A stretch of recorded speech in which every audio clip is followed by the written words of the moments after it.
Welcome to kitchen ராணி. நம்ம இன்னைக்கு என்ன ரெசிபி பார்க்க போறோம்னா காடை பிரியாணி எப்படி செய்யலாம்னு பார்க்கலாம். வீடியோக்குள்ள போலாம் வாங்க.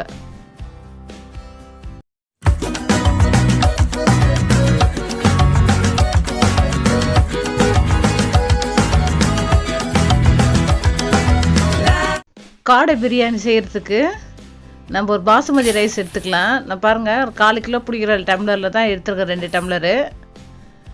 இந்த டம்ளர் வந்து 4 கிலோ அளவுங்க, அதனால் 2 டம்ளர் ரைஸ் எடுத்துருக்கேன். இது வந்து 1/2 கிலோங்க. இதை தண்ணி ஊற்றி ஊற வச்சுக்கலாம். எப்போவுமே நீங்கள் பிரியாணி செய்கிறீங்கன்னா இது பிரியாணி தாளிக்கிறதுக்கு முன்னாடி அரிசி ஊற வச்சுக்கோங்க, கரெக்டாக இருக்கும். பாருங்கள், நான் குக்கர் வச்சுட்டு நான் வந்து தாளிக்கிறதுக்கு எண்ணெய் ஊற்றிக்கிறேன். எண்ணெய் ஊற்றிட்டு இந்த பட்டை லவங்கம் ஏலக்காயெல்லாம் பாருங்கள், நான் எது என்னென்ன எடுத்து வச்சுருக்கேன்னு சொல்லிட்டு அதெல்லாம் போட்டுக்கலாம். 3 ஏலக்காய், பட்டை, லவங்கம், ஜாதி பத்திரி, பிரிஞ்சி இலை எல்லாம் போட்டுக்கலாம். பாருங்கள், நான் வெங்காயத்தை வந்து கேமரா முன்னாடி காட்டாமையே போட்டுட்டேன். இந்த வெங்காயம் வந்து ஒரு 200 கிராம் இருக்குங்க. ஒரு 3 பச்சை மிளகாய் போட்டிருக்கேன். ஏன் இதை வந்து கேமரா முன்னாடி நான் காட்டலைன்னா, நான் வந்து ஒரு 12 ஆயிடுச்சு நைட்டு இந்த வீடியோ எடுக்கும்போது. நல்ல தூக்கத்தில் இருந்தேன், அதனால் காட்டாமல் டக்குன்னு கொட்டிட்டேன் ஏதோ ஞாபகத்தில். பாருங்கள், வெங்காயம் வந்து உங்களுக்கு வந்து பிரியாணி வந்து நல்லா பர்ஃபெக்டாக வரணுன்னா பாருங்கள், வெங்காயம் இந்த கலரில் வரணும். நல்லா ப்ரௌனாக வந்தால் தான் உங்களுக்கு வந்து நைட்டு வரைக்கும் வச்சு சாப்பிட்லாம். காலையில் செஞ்சுருந்தீங்கன்னா இந்த பிரியாணி வந்து நைட்டு வரைக்கும் வச்சு சாப்பிட்லாம், கிடவே கிடாது, வாசனை வராது. பாருங்கள், நான் ஒரு 200 கிராம் தக்காளி எடுத்துருக்கேன், அதையும் போட்டுக்கிறேன். போட்டுட்டு இந்த தக்காளி வந்து நல்லா மசியணுங்க. தக்காளி வந்து முழுசாகவே தெரியக்கூடாது, அப்போ தான் இந்த பிரியாணிக்கு நல்ல டேஸ்ட் கொடுக்கும். உங்களுக்கு வந்து பிரியாணி வந்து பர்ஃபெக்டாக நம்ம பாய் வீட்டு பிரியாணி மாதிரியே செய்யணுன்னா பாருங்கள், நான் கல் உப்பு கொஞ்சம் போட்டுக்கிறேன். நீங்கள் பாய் வீட்டு பிரியாணி மாதிரியே செய்யணும்னு பார்த்தீங்கன்னா குக்கரில் வந்து மெயின் வந்து விசில் போடாதீங்க. நிறைய பேர் பண்ணுற தப்பு இதுதான். குக்கரில் வந்து விசில் வச்சிடுறாங்க, டக்குன்னு முடியும்னு சொல்லிட்டு விசில் வைக்கவே வைக்காதீங்க. விசில் வச்சிங்கன்னா ரைஸ் வந்து ஒன்றோட ஒன்று ஒட்டும். இது பாருங்கள், நான் இஞ்சி பூண்டு பேஸ்ட்டு அரைச்சி வச்சுருக்கேன், அதை போட்டுக்கிறேன். நம்ம டேபிள் ஸ்பூன் சொல்லுவோம் பார்த்தீங்களா, பெரிய ஸ்பூன், அந்த ஸ்பூனில் வந்து 3 ஸ்பூன் வந்துச்சுங்க அந்த இஞ்சி பூண்டு பேஸ்ட்டு. அந்த இஞ்சி பூண்டு பேஸ்ட்டு இது கூடயே போட்டு நல்லா வதக்கலாம். நீங்கள் வந்து டக்குன்னு பிரியாணி ரெடி ஆகணும்னு சொல்லிட்டு விசில் போடாதீங்க. விசில் போடாமல் தட்டு போட்டு மூடி செய்யுங்க, பிரியாணி நல்லா பர்ஃபெக்டாக வரும். பாருங்கள், இது வந்து நல்லா குழையினங்க. நான் ஒரு தட்டு போட்டு மூடிக்கிறேன். எப்போவுமே நான் வந்து விசில் போடவே மாட்டேன். பாருங்கள், நான் வீட்டிலேயே அரைச்ச ரெட் சில்லி பவுட்ரு 1 ஸ்பூன் போட்டுக்கிறேன். ஒரு நல்ல ஒரு கட்டியான தயிர் வந்து 2 ஸ்பூன் போட்டுக்கணும். பெரிய ஸ்பூனில் 2 ஸ்பூன் போட்டேன். பார்த்தீங்களா, நான் எடுத்து வச்சு வெங்காயம் தக்காளி பார்த்தீங்களா எந்த அளவுக்கு மசிஞ்சிருக்குன்னு சொல்லிட்டு. இப்படி தான் இருக்கணும் பிரியாணிக்குன்னா. முழுசாக இருந்தாலுமே சாப்பாடு வந்து ஜூஸியாக இருக்காது, சாப்பாடு வந்து டேஸ்ட்டும் கொடுக்காது. பாருங்கள், நான் காடை எடுத்துருக்கேன், 2 காடை. அந்த காடையை இதிலே போட்டுக்கிறேன். காடை வந்து ரொம்ப உடம்புக்கு ஹெல்த்திங்க. எப்போவுமே நம்ம சிக்கன் பிரியாணி தான் செய்வோம்.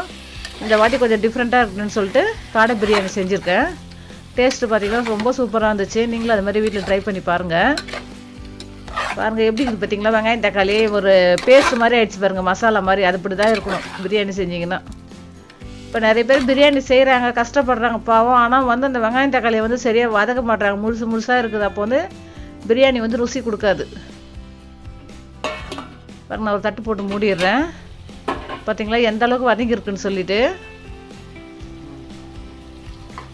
இது வந்து அரிசி ஊற வச்சு தண்ணிங்கன்னா 2-3 வாட்டி தண்ணி நல்லா அலசி கீழே ஊற்றிட்டு அதுக்கப்புறம் நல்ல தண்ணி ஊற்றி ஊற வச்சேன்.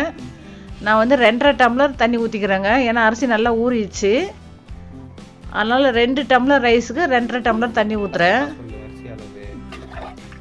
தண்ணி ஊற்றிட்டு நம்ம ஒரு தட்டு போட்டு மூடி வச்சிடலாங்க. நான் இது வந்து புதினா கொத்தமல்லியும் போட்டிருக்கேன், ஆனால் இது வந்து நான் தான் காட்டாமல் போட்டுட்டேன். அதில் டக்குன்னு புதினா அரைக்கட்டு, கொத்தமல்லி அரைக்கட்டு போடுங்க, அப்போ தான் ரொம்ப டேஸ்ட்டாக இருக்கும். பாருங்கள், நான் ஊற வச்ச அரிசியும் போட்டுக்கிறேன். நீங்கள் அரிசி போட்டுட்டு அப்பப்போ கிளறவே கூடாதுங்க. நீங்கள் கிளறினாலுமே சோறு வந்து உடஞ்சிரும், ரைஸ்லாம் வந்து உடஞ்சிரும், முழுசாகவே இருக்காது. என் ரைஸ் நான் செஞ்சுருக்க பிரியாணி எப்படி இருக்குன்னு பாருங்கள். இல்லை, நான் ஒரு தட்டு போட்டு மூடிடுறேன். 2 டைம் தாங்க கிளறுவேன் இந்த ரைஸை, அந்த அளவுக்கு நல்லா பர்ஃபெக்டாக வந்தது பிரியாணி. பாருங்கள், நல்லா ஒரு கொதி வந்துடுச்சா. இப்போது ஒரு கிளறிட்டு தட்டை போட்டு மூடி நம்ம சின்ன உரலுக்கு பார்த்தீங்களா, இஞ்சி பூண்டுலாம் நசுக்குவோமே உரல், அந்த உரலை வச்சு மூடிட்டு ஸ்டவ் வந்து சிம்மில் வச்சிடும். அடியில் தோசைக்கல் கூட வைக்கல, ஸ்டவ்வில் சிம்மில் வச்சுட்டு 20 நிமிஷம் விட்டுட்டேங்க. சூப்பராக ரெடி ஆகிடுச்சு இந்த பிரியாணி. நீங்கள் வேணால் ட்ரை பண்ணி பாருங்கள் இதே மாதிரி வீட்டில். ட்ரை பண்ணி பார்த்துட்டு எனக்கு கமெண்ட்டில் சொல்லுங்கள் எப்படி வந்ததுன்னு சொல்லிட்டு இந்த பிரியாணி. இது உடம்புக்கு நல்ல ஹெல்த்தியான ஒரு ஃபுட்டு தான். இந்த காடை வாங்கவே நாங்கள் நைட்டு 11 மணி வரைக்கும் சுற்றணும் தெருவா, எங்கேயுமே கிடைக்கல. ரொம்ப லாங்கில் போய் தான் வாங்கிட்டு வந்தோம் இந்த காடை. பார்த்தீங்களா இது பிரியாணி எந்த அளவுக்கு வந்திருக்குன்னு சொல்லிட்டு நான் எடுத்து காட்டுறேன் பாருங்கள். கொஞ்சம் கூட குழையில.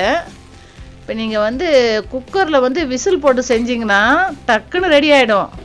ஆனால் சாதம் அந்த டேஸ்ட்டு வேறு மாதிரி இருக்கும், இந்த டேஸ்ட்டு வேறு மாதிரி இருக்கும். அது லப்பர் மாதிரி ஆகிடும் சாதம். பார்த்தீங்களா குழையவே இல்லை, பார்த்தீங்களா உதிரியாக இருக்குது பாருங்கள் ரைஸ். இப்படி தான் இருக்கணும் பிரியாணின்னா. இந்த வீடியோ உங்களுக்கு பிடிச்சிருந்தா லைக் பண்ணுங்கள், ஷேர் பண்ணுங்கள், என் சேனலுக்கு சப்ஸ்கிரைப் பண்ணுங்கள், லைக்கு கண்டிப்பாக போடுங்க.